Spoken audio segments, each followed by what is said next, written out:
menurut saya di balik pahitnya kopi itu ada manisnya kehidupan. Cocok ya.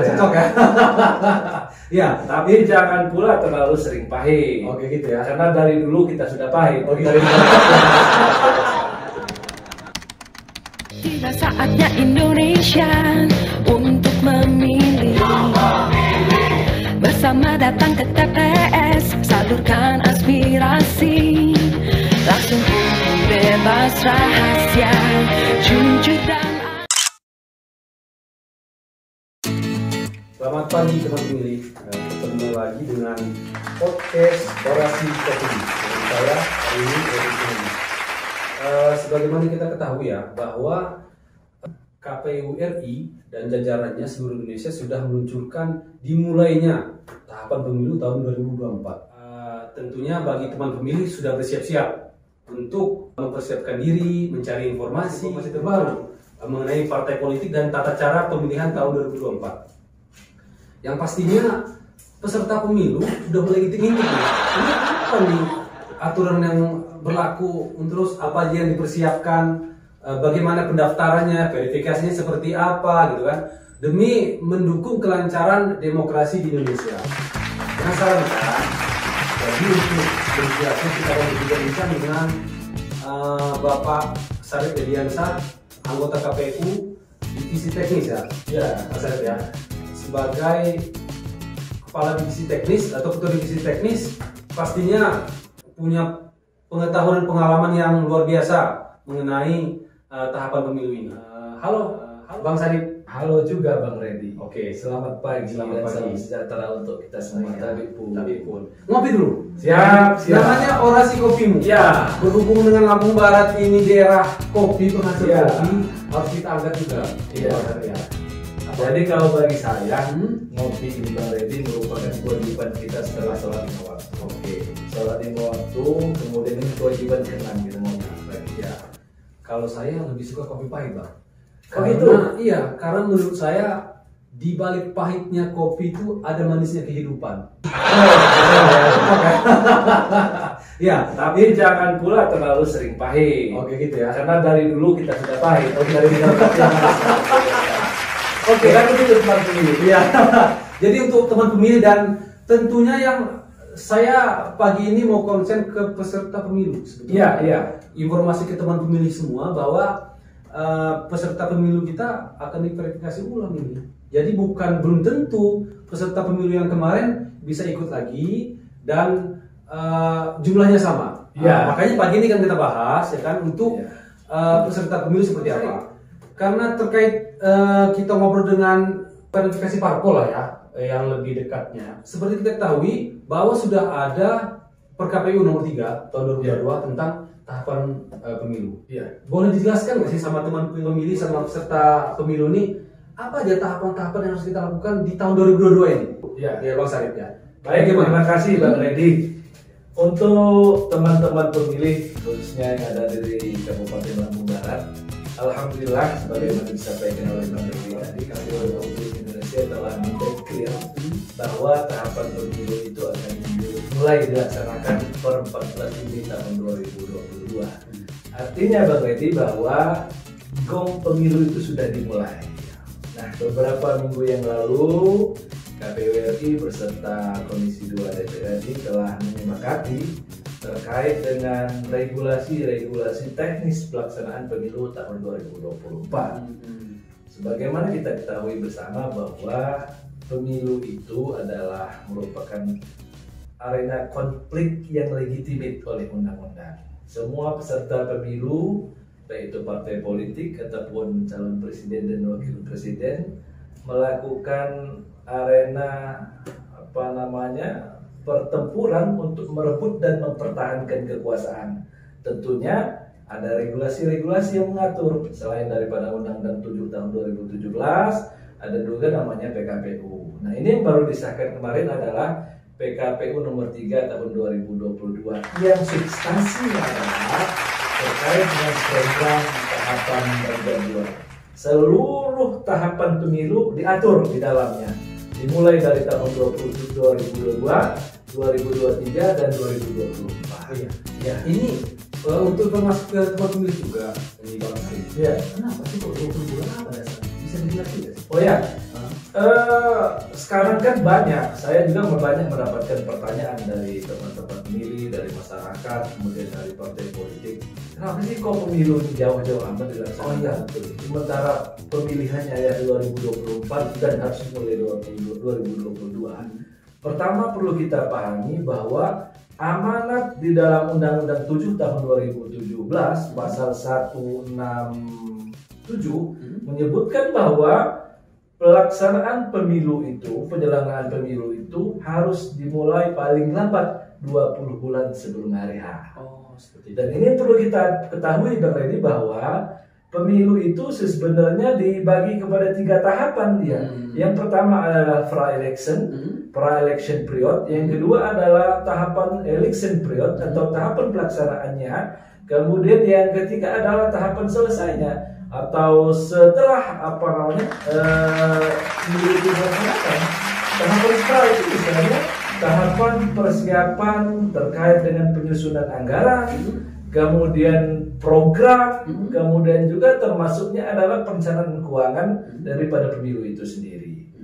Kemudian tahapan pelaksanaannya tentu saja dimulai dari pendaftaran partai politik, ini yang penting, sampai kepada proses pemungutan suara atau hari H-nya yang akan kita laksanakan pada tanggal 14 Februari di tahun 2024 yang akan datang.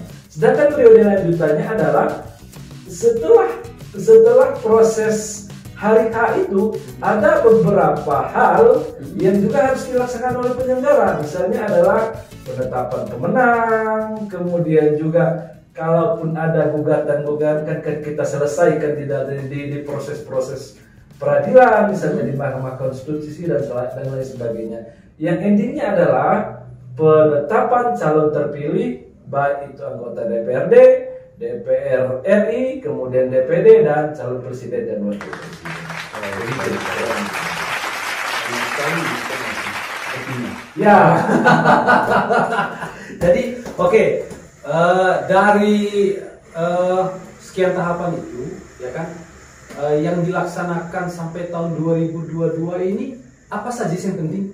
Gitu. Ya, baik Bang Reddy. Jadi sebagaimana yang saya sampaikan di awal bahwa di tahun 2022 ini kita sudah masuk di mulai tahapan pertama yang akan kita lakukan dalam waktu dekat ini adalah pendaftaran dan verifikasi partai politik. Oke. Ini kalau berdasarkan PKPU 3 tadi akan dimulai pada tanggal 29 Juli yang akan datang. 29 Juli, artinya kurang lebih 1,5 bulan lagi kita akan laksanakan baik di tingkat KPU RI atau KPU pusat, KPU provinsi sampai kepada KPU kabupaten kota. Tentunya proses pendaftaran dan verifikasi ini memerlukan waktu yang cukup lama, dari hampir beberapa bulan.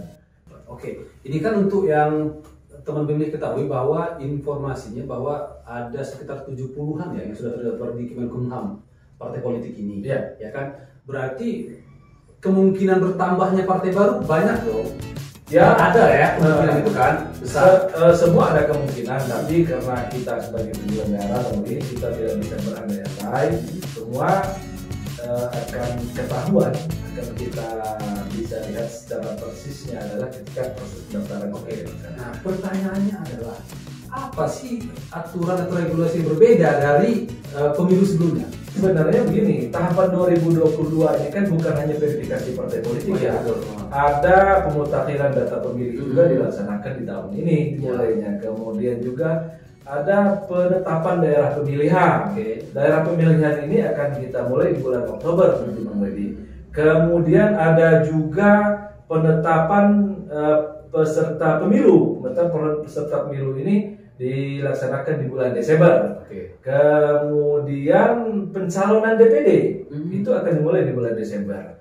Nah, terkait dengan pertanyaannya apakah ada perbedaan atau tidak terkait dengan verifikasi partai politik, teman-teman pemilih, bahwa saat ini ada proses yang masih dilakukan di Jakarta terkait dengan pembahasan PKPU verifikasi partai politik. Oh, seperti itu. Hanya saja gambaran umumnya beberapa tahun yang beberapa tahun atau 1 tahun atau 2 tahun yang lalu bahwa sudah ada keputusan Mahkamah Konstitusi bahwa partai-partai yang sudah memenuhi parliamentary threshold dengan 4% yang sudah memperoleh kursi di DPR itu hanya dilakukan verifikasi administrasi saja. Gitu. Sementara partai politik yang baru atau partai politik lama tetapi tidak memperoleh parliamentary threshold 4%, tetapi juga mempunyai kursi di DPRD provinsi dan kabupaten kota,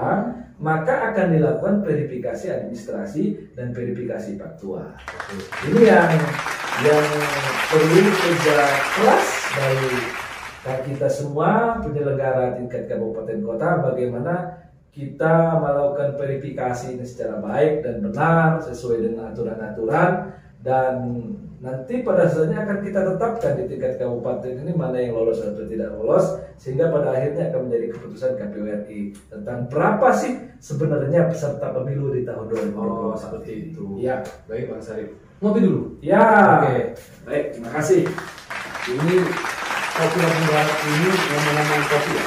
Kopi Lampung Barat ini kebanyakan robusta. Iya, iya. Tapi Arabica juga ada, Bang Iya. Reddy. Ada Arabica ya? Ada beberapa tempat itu. Oke. Karena Lampung Barat ini kan ini sambil ngobrol ini. Iya. Kalau tanpa ngopi bukan berarti enggak mantap. Jadi Bang Sarip, apa nih pesan ke teman pemilih kami supaya demokrasi kita berjalan dengan baik dan lancar? Apa sih ininya pesan-pesan Bang Sarip nih? Ya. Pesan Bang. Jadi begini, Bang Reddy, bahwa pemilu ini kan sudah akan mulai kita laksanakan. Tentu selaku penyelenggara pemilu, saya mengajak kepada teman-teman pemilih, kemudian calon-calon peserta pemilu. Pertama tentu kita harus bisa berpartisipasi aktif dalam pemilu 2024. Hal yang pertama yang perlu kita lakukan adalah kita ingin memastikan diri kita dan keluarga kita bahwa kita telah terdaftar di DPT 3. Itu yang pertama. Kita harus aktif, kita harus cek. Nanti akan ada proses-proses di KPU Lampung Barat, proses DPS, kemudian sampai ke DPT nanti akan kita laksanakan secara berkelanjutan. Pastikan betul bahwa diri kita, keluarga kita terdaftar di dalam DPT. Itu yang pertama. Yang kedua, tentunya saya ingin mengajak kepada seluruh masyarakat Lampung Barat yang punya keinginan untuk menjadi penyelenggara, baik di PPK, kemudian PPS, KPPS, untuk bisa bergabung bersama kami. Kita mempunyai jiwa bagaimana kita hidup demokrasi yang baik dan yang baik. Oleh karena itu silakan yang bergabung, nanti akan ada tahapan-tahapan. Kemudian bagi masyarakat yang tidak berkeinginan untuk menjadi penyelenggara, ya silakan. Mau yang berpartisipasi dalam calon legislatif, monggo silakan. Ataupun ada yang berkeinginan hanya menjadi pengamat pemilu, kami juga persilakan. Dan karena kami dan kita semua selaku penyelenggara pemilu ini butuh kerjasama yang baik di antara kita semua.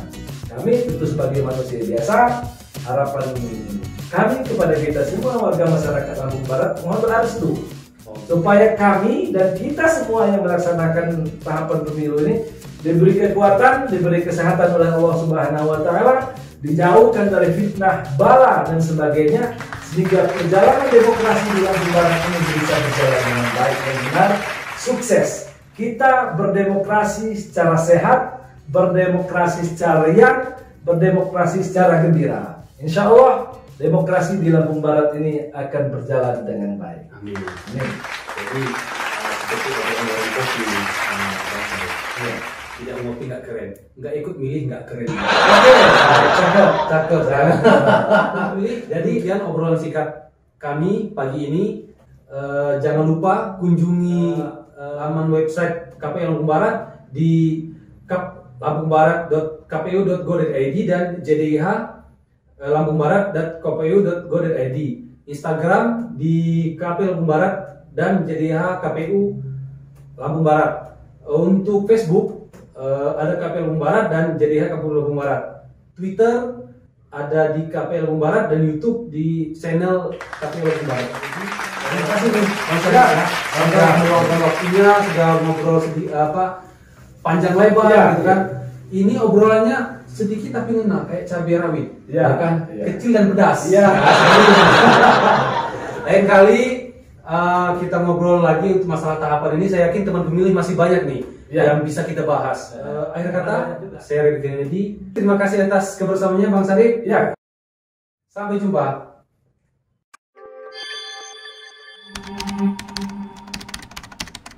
Tiba saatnya Indonesia untuk memilih. Bersama datang ke TPS, salurkan aspirasi. Langsung bebas rahasia, jujur dan